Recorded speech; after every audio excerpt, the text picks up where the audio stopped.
जय जिनेंद्र। मैं doctor Robbie Jain और मेरे channel doctor Robbie Rahul Jain में आप सभी का स्वागत है। आज मैं आप लोगों से आयुर्वेद के एक विषय शरद ऋतुचर्या के बारे में बात कर रही हूँ। अष्टांग संग्रह के सूत्र स्थान के अध्याय 4 में आचार्य भागवत जी ने और चरक संहिता के सूत्र स्थान के अध्याय 6 में आचार्य चरक जी ने ऋतुचर्या का विस्तृत वर्णन किया है। उसी ऋतुचर्या के अकॉर्डिंग मैं आज आप लोगों को शरद ऋतुचर्या के बारे में बता रही हूँ।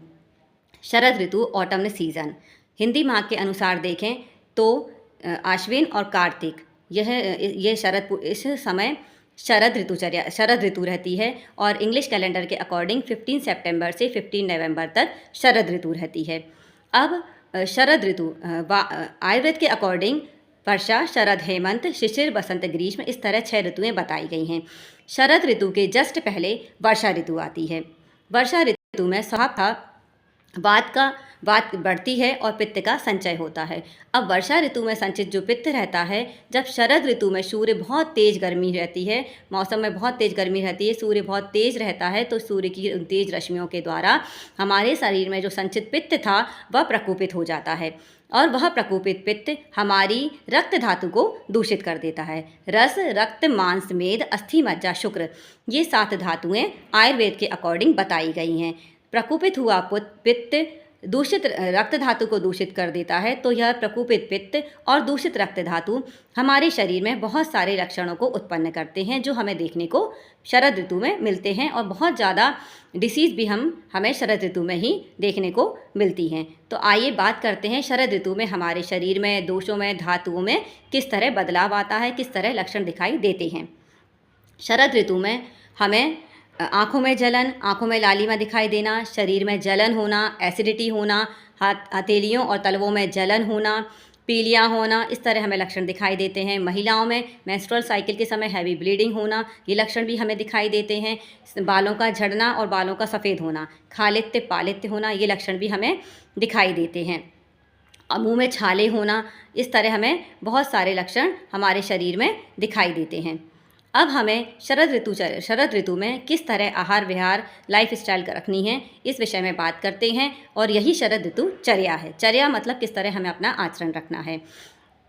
तो सबसे पहले हम भोजन कैसा लें, आहार कैसा लें। तो शरद ऋतु में हमें शीत और लघु आहार लेना है, क्योंकि हमारा पित्त बहुत प्रकोपित है और जठराग्नि इस समय मंद रहती है। तो प्रकोपित पित्त को शांत करने के लिए शीत और जठराग्नि मंद है उसे तीव्र करने के लिए उसे रखने के लिए लघु आहार लेना है, क्योंकि जठराग्नि मंद है, हम गरिष्ठ भोजन लेंगे तो हमारा भोजन डाइजेस्ट नहीं होगा।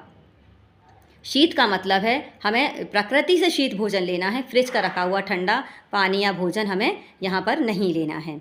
अब बात करते हैं किस तरह का अनाज हमें लेना है। तो अनाज में हम गेहूँ, ज्वार की रोटी ले सकते हैं, पुराना चावल ले सकते हैं और दालों में मूँग की दाल, मसूर की दाल हम ले सकते हैं। फलों में पका हुआ केला, सीताफल, मीठे अंगूर, नारियल पानी ये हम ले सकते हैं।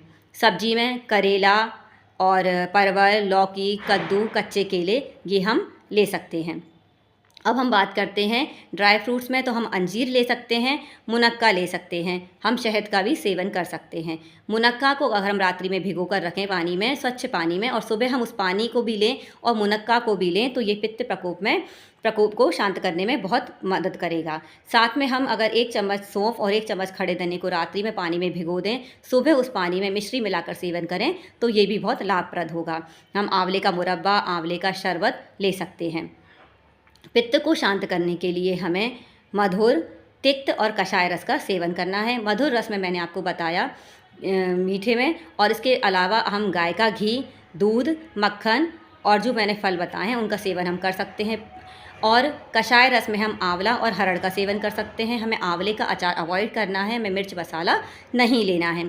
तिक्त रस में हम करेले का सेवन कर सकते हैं। करेले की सब्जी हफ्ते में हम 1-2 बार खाएं तो ये बहुत उचित रहेगा, बहुत उत्तम रहेगा। हम नीम की पत्ती को भी 1 या 2 पत्ती हम चबाकर ले सकते हैं। अब हम गाय का घी सबसे सर्वोत्तम है, क्योंकि गाय का घी पित्त को शांत करता है और जठराग्नि को प्रदीप्त करता है। तो इस समय हमारा पित्त जो है वो प्रकोपित है और जठराग्नि मंद है, तो गाय का घी इस समय उपयोग करना सर्वोत्तम रहेगा। तो हमने आहार की बात करी। अब हमें क्या नहीं करना है। तो पित्त को बढ़ाने वाले रस जैसे अम्ल, लवण, और कटु, ये रसों का हमें सेवन नहीं करना है।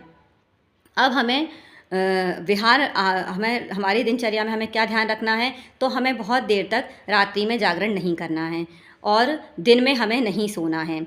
धूप का सेवन नहीं करना है, दही का सेवन नहीं करना है और ओस का सेवन हमें नहीं करना है। ओस मतलब रात्रि में छत पर हमें नहीं सोना है, क्योंकि रात्रि में ओस गिरती है, तो उसका सेवन हमें नहीं करना है। आयुर्वेद के अनुसार शरद ऋतु में हंसोदक का वर्णन किया गया है।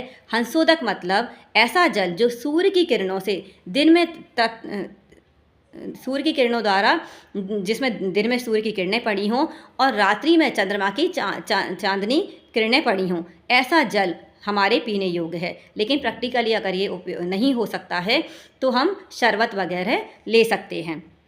अब हमें अवॉइड करना है बहुत ज़्यादा अम्ल मतलब खट्टे फल नहीं लेना है, बहुत ज़्यादा नमक मिर्च मसाले हमें नहीं लेना है, बहुत चरपरा भोजन हमें नहीं करना है। इन बातों का हमें ध्यान रखना है। चिकित्सा में हम औषधीय युक्त जो तिक्त रस की औषधि हैं उनसे सिद्ध घृत का सेवन कर सकते हैं। हम पंचकर्म में रक्त मोक्षण करा सकते हैं और पित्त को शांत करने के लिए विरेचन करा सकते हैं। इस समय यदि आप ब्लड डोनेट करते हैं तो ये भी आपके लिए सर्वोत्तम रहेगा, क्योंकि हमारा पित्त बढ़ा हुआ है, रक्त दूषित है। इस समय अगर हम ब्लड डोनेट करते हैं तो हमारा पित्त शांत होगा। इस तरह शरद ऋतु में हम किस तरह अपना आहार रखें, किस तरह अपनी लाइफ स्टाइल रखें, इन बातों का अगर हम ध्यान रखते हैं तो शरद ऋतु में होने वाले दोषों के जो इफ़ेक्ट हमारी बॉडी पर आएंगे, जो लक्षण हमारे शरीर में आने वाले हैं, उनसे हम पहले से सुरक्षित रह सकते हैं, रोग मुक्त रह सकते हैं, हम निरोगी रह सकते हैं। इस तरह हम शरद ऋतुचर्या के बारे में जानें और शरद ऋतु में जो जो हमारे लिए अपथ्य बताया गया है उसका हम सेवन करें और जो अपथ्य बताया गया है उसको हमें अवॉइड करना है। इस तरह हम शरद ऋतुचर्या का पालन करते हुए स्वयं को और दूसरों को स्वस्थ और निरोगी रख सकते हैं। साथ ही हम मिश्री का सेवन कर सकते हैं और हम नारियल पानी का सेवन भी कर सकते हैं। दाल सब्जी को छोंकने के लिए हम घी और नारियल के तेल का यूज़ कर सकते हैं, लेकिन हमें इस समय सरसों का तेल और तिली का तेल पूर्णतः अवॉइड करना है शरद ऋतु में। तो इन बातों का हम ध्यान रखें, शरद ऋतुचर्या का पालन करें और हम शरद ऋतु में होने वाले बीमारियों से स्वयं को पहले से ही बचा सकते हैं, क्योर कर सकते हैं, अपने परिवार को और स्वयं को सुरक्षित कर सकते हैं। अगर आपको मेरी ये जानकारी अच्छी लगी हो, अगर आपको ये वीडियो पसंद आया हो, तो आप मेरे वीडियो को लाइक कीजिए, शेयर कीजिए और मेरे चैनल को सब्सक्राइब कीजिए। धन्यवाद। जय जिनेंद्र। मिलते हैं नेक्स्ट वीडियो में।